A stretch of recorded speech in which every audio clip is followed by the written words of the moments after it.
Good morning. Today we can discuss one of the important theories of motivation, that is Herzberg's two-factor theory. It is also known as Herzberg's motivation hygiene theory. Frederick Herzberg's well-known two-factor theory was designed in 1959 and it is based on 200 engineers and accountants' feedback collected in the USA regarding their personal feelings towards their working environment. നമുക്ക് detail ആയിട്ട് നോക്കാം എന്തായിരുന്നു research എന്നുള്ളത്. അപ്പോൾ Herzberg defined two sets of factors in deciding employees attitudes and level of performance. ആ രണ്ട് factors എന്ന് പറയുന്നതാണ് motivation and hygiene factors. Okay, അപ്പം ഈ തിയറി പറഞ്ഞു കഴിഞ്ഞു. ഏകദേശം 200-200-ലധികം എഞ്ചിനീയേഴ്സ് ആൻഡ് അക്കൗണ്ടൻസിൻ്റെ ഇടയിൽ നടത്തിയിട്ടുള്ള ഒരു സർവേ ആയിരുന്നു. അതായത് a research was conducted by Herzberg and his associate based on the interview of 200 engineers and accountants who worked for 11 different firms in Pittsburgh area. അപ്പോൾ അവരുടെ അടുത്ത് പറഞ്ഞത് എന്താണെന്ന് വെച്ചാൽ these men were asked to recall specific incidents in their experience which made them feel either particularly good or particularly bad about job. അപ്പോൾ അവർ ഈ 11 ഫേമിൽ work ചെയ്ത സമയത്ത് അവർക്ക് ഏറ്റവും നല്ലതായി തോന്നിയത് എന്തൊക്കെയാണ്, അതേമാതിരി ഏറ്റവും മോശമായിട്ട് അനുഭവപ്പെട്ടത് എന്താണെന്നുള്ളത് പറയാൻ പറഞ്ഞു. അപ്പോൾ the findings of the research were that good feelings in the group under test were key to specific tasks that the men performed rather than to background factors such as money, security or working conditions. And when they felt bad, it was because of some disturbance in these background factors which had caused them to believe that they were being treated unfairly. അങ്ങനെ പറഞ്ഞ സമയത്താണ് this led to draw a distinction between what are called as motivators and hygiene factors. അപ്പോൾ to this group of engineers and accountants the real motivators were opportunities to become more expert and to handle more demanding assignments. നേരെ മറിച്ച് hygiene factors serve to prevent loss of money and efficiency. But thus, hygiene factors provide no motivation to employees, but the absence of these factors serves as ഡിസാറ്റിസ്ഫയർ എന്നാണ് പറയുന്നത്. അപ്പോൾ hygiene factors ഉണ്ടെങ്കിൽ അതൊരു നല്ല working കണ്ടീഷനാണ്, നല്ല സാലറി ഉണ്ട്, ഇതൊക്കെ ഉണ്ടെങ്കിൽ അതൊരു മോട്ടിവേഷൻ ഫാക്ടർ ആവുന്നില്ല. പക്ഷേ in the absence of this, അതായത് നല്ല വൃത്തിയുള്ളൊരു സൗകര്യങ്ങളൊന്നുമില്ല, വർക്കിംഗ് കണ്ടീഷനൊന്നുമില്ല, നല്ല പേ കിട്ടുന്നില്ല എന്നുണ്ടെങ്കിൽ in the absence of these factors, അതായത് ദാറ്റ് സെർവ്സ് ആസ് ഡിസാറ്റിസ്ഫയർ. ഉള്ളപ്പം ആളുകൾക്ക് വലിയൊരു മോട്ടിവേഷനൊന്നുമില്ല, പക്ഷേ ഇല്ലാണ്ടാവുന്ന സമയത്ത് അവർക്കൊരു ഡിസാറ്റിസ്ഫാക്ഷൻ വരിക ചെയ്യുന്നത്. മനസ്സിലായല്ലോ? അപ്പം ഈ ഒരു റിസർച്ചിൽ നിന്ന് അതാണ് അദ്ദേഹം മനസ്സിലാക്കിയത്. അതേപോലെ എന്താണ് ഈ ഹൈജീൻ ഫാക്ടേഴ്സ് എന്നുള്ളതും മോട്ടിവേഷൻ ഫാക്ടേഴ്സ് എന്നുള്ള ഡീറ്റെയിൽ ആയിട്ട് നോക്കാം. ഹൈജീൻ ഫാക്ടേഴ്സ് എന്ന് പറഞ്ഞാൽ എന്താണ്? It has the effect to reduce motivate workers. അതായത് hygiene factors affect the conditions of work place. അതായത് if hygiene in the area is not adequate then workers might not want to work. Examples ഇതൊക്കെയാണ്: pay, company policy, working conditions, fringe benefits, interpersonal relationship, status, അങ്ങനെയുള്ള കാര്യങ്ങളൊക്കെ വരുന്നത്. Technical supervision, company policy and administration etcetera. നേരെ മറിച്ച് motivation എന്ന് പറഞ്ഞാൽ എന്താണെന്ന് വെച്ചാൽ A sense of achievement, meaning employees will know that because of their hard work the business is going forward. A recognition of workers' contribution, meaning the owner will give credit to the workers, making them feel good about themselves. അപ്പോൾ അങ്ങനെയുള്ള ഇതിനെയാണ് motivation factors എന്ന് പറയുന്നത്. അപ്പോൾ motivation ഫാക്ടേഴ്സിന് examples പറയുകയാണെങ്കിൽ achievement, recognition, interesting work, increase responsibility, growth etcetera. മനസ്സിലായോ? അപ്പം എന്താണ് സംഭവിച്ചതെന്ന് വെച്ചാൽ some job conditions operate primarily to dissatisfy employees when they are absent. അപ്പോൾ ചില കാര്യങ്ങൾ ഇല്ലാതിരുന്നിട്ടുണ്ടെങ്കിൽ അത് എംപ്ലോയീസിനൊരു ഡിസാറ്റിസ്ഫാക്ഷൻ തന്നെയാണ്. But their presence does not motivate employees in a strong way എന്നാണ് പറയുന്നത്. എല്ലാ കണ്ടീഷൻസും ഉണ്ടെന്ന് മാത്രം വിചാരിച്ചിട്ട് അതൊരു മോട്ടിവേഷൻ ആവുന്നുമില്ല. അപ്പം many of these factors are traditionally perceived by management as motivators, but the factors are really more potent as dissatisfiers. അപ്പോൾ these potent dissatisfiers are called എന്താണ്, ഹൈജീൻ ഫാക്ടേഴ്സ്, അല്ലെങ്കിൽ it is also known as maintenance factors in job, because they are necessary to maintain a reasonable level of satisfaction among the employees. അപ്പോൾ they are known as dissatisfiers or hygiene factors because they support employees mental health എന്നാണ് പറയുന്നത്. നേരെ മറിച്ചിട്ട് another set of job conditions operate primarily to build strong motivation and high job satisfaction, but their absence rarely proves strongly dissatisfier. അപ്പോൾ നേരെ തിരിച്ചിട്ടാണ്. അപ്പോൾ these conditions are motivational factors. അതിനെയാണ് motivational factors എന്ന് പറഞ്ഞത്. മനസ്സിലായി? അപ്പോൾ ഹേഴ്സ്ബർഗ്സ് ഈ ഹൈജീൻ ആൻഡ് മോട്ടിവേഷൻ ഫാക്ടേഴ്സ് എന്ന് പറയുന്നത് ഏതൊക്കെയാണെന്നുള്ളതാണ് നമ്മളിപ്പോൾ കണ്ടിട്ടുള്ളത്.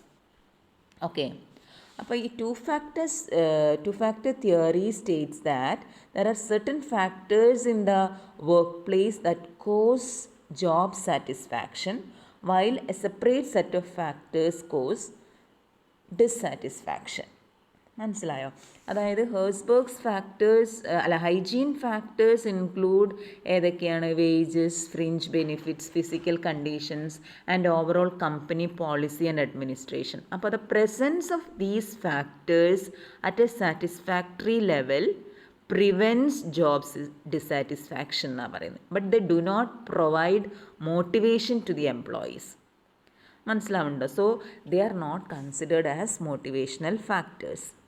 നേരെ മറിച്ചിട്ട് motivational factors on the other hand are essential for increasing the productivity of the employees. They are known as satisfiers and include such factors. ഏതൊക്കെയാണ്? Recognition, feeling of accomplishment and achievement, then opportunity of advancement and potential for personal growth, responsibility and sense of job and individual importance. അങ്ങനെയുള്ള കാര്യങ്ങളൊക്കെയാണ് motivational factors. അതൊരു productivity കൂട്ടുന്നൊരു കാര്യങ്ങളാണ്. So Herzberg state that managers have they are concern with hygiene factors. As a result they have not been able to obtain the desired behaviour from employees. But in order to increase the motivation of employees, it is necessary to pay attention to the satisfiers or motivational factors. പിന്നെ അദ്ദേഹം കണ്ടെത്തിയ വേറൊരു എന്താണെന്ന് വെച്ചാൽ ഈ today's motivators എന്ന് പറയുന്നത് എന്തായിരിക്കും? Today's motivators are tomorrow's hygienes, because they stop influencing the behaviour of persons when they get them. When a person gets one thing, then something else will motivate him, and the need which he has fulfilled will have only negative significance in determining his behavior. It should also be noted that one's hygiene may be the motivator of another. ഒരാളുടെ പോലെ ആയിരിക്കില്ലല്ലോ മറ്റൊരാളുടേത്.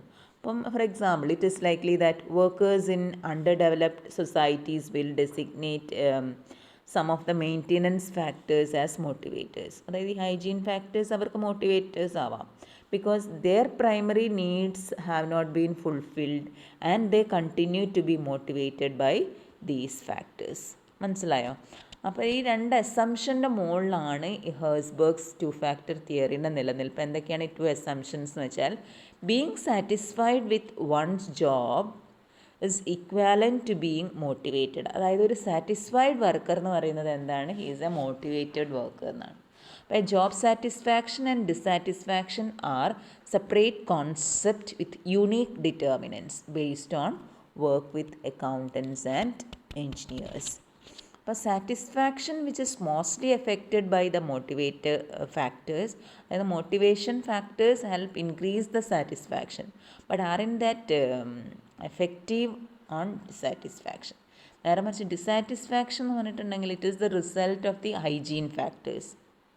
മനസ്സിലായി. These factors if absent or inadequate cause dissatisfaction but their presence has no effect അല്ലെങ്കിൽ little effect on long term satisfaction. Okay, ഇനി നമ്മൾ നോക്കാൻ പോകുന്നത് എന്താണ് ഈ രണ്ട് തമ്മിലുള്ള വ്യത്യാസം നോക്കാം. മോട്ടിവേഷൻ ഫാക്ടേഴ്സും ഹൈജീൻ ഫാക്ടേഴ്സും. മോട്ടിവേറ്റേഴ്സ് എന്ന് പറഞ്ഞാൽ എന്താണ്? അതൊരു ചലഞ്ചിങ്, അതായത് ഇതിന് എക്സാമ്പിൾസ് നമ്മൾ നോക്കി, അതായത് achievement, recognition, possibility of growth, മനസ്സിലായല്ലോ. അതേമാതിരി ചാലഞ്ചിങ് വർക്ക് എക്സെട്ര. ഈ motivators which give positive satisfaction arising from intrinsic conditions of job itself such as recognition, എന്താ പറയുക, achievement, personal growth etc. And hygiene factors എന്ന് പറഞ്ഞാൽ ഇതൊക്കെയാണ്: status, salary, fringe benefits etcetera which do not give positive satisfaction although dissatisfaction result from their absence. മനസ്സിലായല്ലോ. അത് ഇല്ലാതിരുന്നിട്ടുണ്ടെങ്കിൽ അവർക്ക് dissatisfaction ഉണ്ടാവാം, പക്ഷേ they do not give positive satisfaction എന്നാണ് പറയുന്നത്. അപ്പോൾ these are extrinsic to the work itself and include aspects such as a company's policies, supervisory practices or salary. അപ്പോൾ നമുക്ക് പറയാം, ഇനി ഇവിടെ ഒരു ഡിഫറൻസ് പറയുന്നുണ്ട് കേട്ടോ. Difference between Maslow's model and Herzberg's model. അതിൽ എന്താണ്,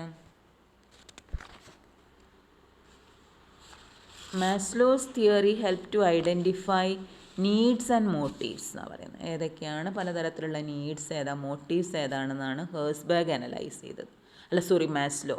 നേരെ മറിച്ചിട്ട് ഹേഴ്സ്ബർഗ്സ് ടു ഫാക്ടർ തിയറിയിൽ എന്താ പറയുന്നത്? He provides one with insights into the goals and incentives which tend to satisfy those needs. മനസ്സിലായില്ല. അതായത് മാസ്ലോൻ്റെ ഒരു ഇതിൽ എങ്ങനെയാണെന്ന് വെച്ചാൽ ഒരു സീക്വൻഷ്യൽ അറേഞ്ച്മെൻറ്റ് ഓഫ് നീഡ്സ് ആയിരുന്നു. നേരെ മറിച്ചിട്ട് ഹേഴ്സ്ബർഗിൽ അങ്ങനത്തെ ഒരു no hierarchical arrangement of needs. പിന്നെ സെൻട്രൽ തീം എന്ന് പറയുന്നത് മാസ്ലോസ് തിയറിയിൽ എന്താ പറയുന്നത്? അൺസാറ്റിസ്ഫൈഡ് നീഡ്സ് എനർജൈസ് ബിഹേവിയർ, അതായത് ദിസ് ബിഹേവിയർ കോസസ് പെർഫോമൻസ് എന്നാണ് പറയുന്നത്. നേരെ മറിച്ചിട്ട് ഹേഴ്സ്ബർഗ് പറഞ്ഞത് എന്താണെന്ന് വെച്ചാൽ ഗ്രാറ്റിഫൈഡ് നീഡ്സ് കോസ് പെർഫോമൻസ്. മനസ്സിലായല്ലോ. അതേപോലെ മാസ്ലോസിൽ മോട്ടിവേഷൻ ഫാക്ടർ എന്ന് പറയുന്നത് any need can be a motivator if it is relatively unsatisfied. നേരെ മറിച്ച് ഹേഴ്സ്ബർഗ് എന്താ പറഞ്ഞത്? Only higher order needs serve as motivator. Okay, അപ്പോൾ ഇങ്ങനെയുള്ള പ്രശ്നങ്ങളൊക്കെയാണ് രണ്ടിലും കൂടെ വരുന്ന ഡിഫറൻസസ്. ഇനി കമ്പാരിസൺ നോക്കുകയാണെങ്കിൽ നമുക്ക് പറയാം ഒരു സിമിലാരിറ്റി ഉണ്ട് രണ്ടുപേരുടെ മോഡൽസിലും. അതായത് ഹേഴ്സ്ബർഗ്സ് മോഡൽ നോക്കുകയാണ്, it indicates that what he actually says is that some employees may have achieved a level of social and economic progress in the society and for them higher level needs of Maslow are the primary motivators. നേരെ മറിച്ചിട്ട് they still must satisfy the lower level needs for the maintenance of their current state. അപ്പോൾ നമുക്ക് പറയാം money might still be a motivator four operative employees and for some managerial employees. Herzberg's model adds to the Maslow's need hierarchy model because it draws a distinction between the two groups of factors. ഏതൊക്കെയാണ്? Motivational and hygiene. അതായത് ഇതിലെന്താ പറയുന്നതെന്ന് വെച്ചാൽ most of the maintenance factors come under comparatively lower order needs. In economically advanced countries, such needs of employees are fulfilled and hence cease to be motivators. പിന്നെ അതൊരു മോട്ടിവേറ്ററായിട്ട് പ്രവർത്തിക്കുന്നില്ല, അവരൊരാഗ്രഹം കഴിഞ്ഞു കഴിഞ്ഞാൽ. അതേപോലെ ഈ Maslow's physiological security and social needs come under Herzberg's maintenance, അതായത് hygiene ഫാക്ടേഴ്സിലാണ് വരുന്നത്. നേരെ മറിച്ചിട്ട് self fulfilment under motivating factor. അപ്പം നമുക്ക് പറയാം a part of esteem need come under hygiene factors and another under motivational factors. അപ്പോൾ the esteem needs are divided because these are some distinct differences between status and recognition. So status tends to be a function of the position one occupies. But this position may be gained through family ties or social pressures, and so this may not be a reflection of personal achievement and earn recognition എന്നാണ് പറയുന്നത്.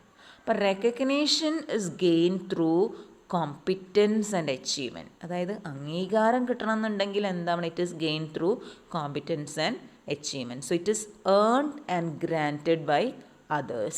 So that is why status is classified with physiological, safety and social needs as hygiene factors, while recognition is classified with esteem as motivation factors.